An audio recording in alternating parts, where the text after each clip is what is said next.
Yo, what is good, guys? We're going over the trade recap for today. And yeah, today was a trade on the Nasdaq, and yeah, it was kind of hard today to find like a bias,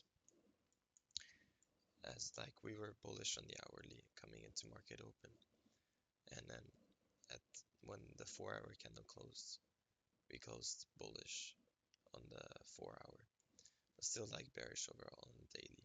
So I was looking for shorts.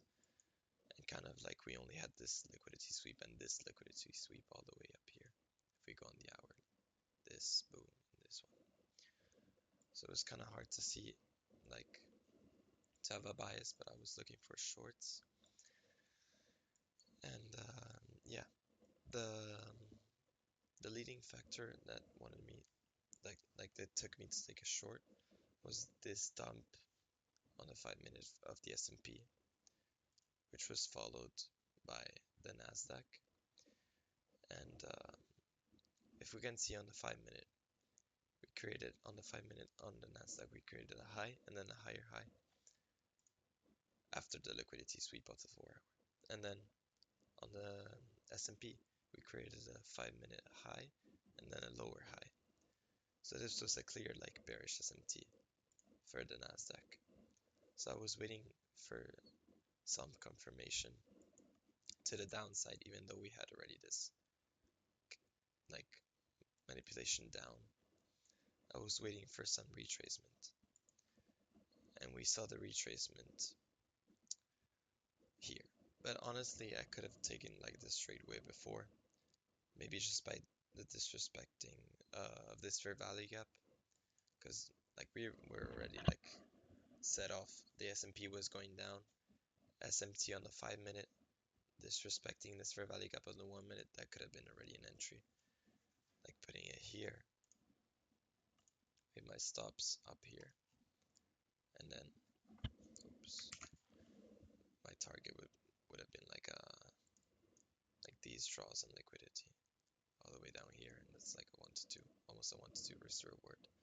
Or I could have put my stop even lower, like here. That's a 1 to 2. But yeah, I didn't. I wanted to wait for more confirmation, as this is how I usually trade. So we had this fair value with 1-minute fair value gap highlighted, and this was which was a 5-minute like tiny little fair value gap. We tapped into both of these and didn't disrespect any, and then we closed below with a break of structure, and that's where I entered.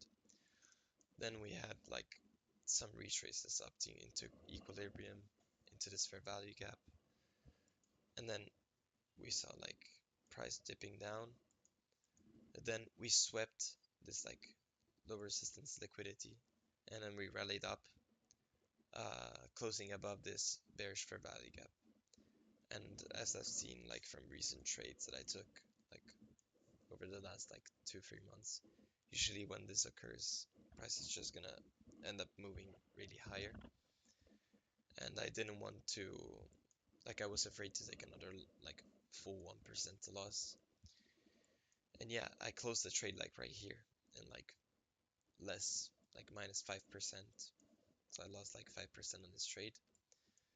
But then as you can see, price just swept this liquidity and boom, just rallied down and hit my 2 take profits basically. And then this, which was another take profit here. I don't know why it's not set. But yeah, this was another 5-minute take profit, I believe. Yeah, 5-minute. Which all of 3 got hit. And yeah, it was a clean trade, honestly. Yeah, it was just, I think price was a bit like choppy for today until like, yeah, 4:30, until we saw this manipulation down. But yeah, at least like we still lost $5, but at least like the trade idea and the bias were correct like for the day.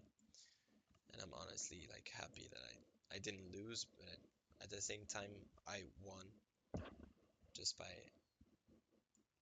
getting this bias of the trade right. So I'm happy about that.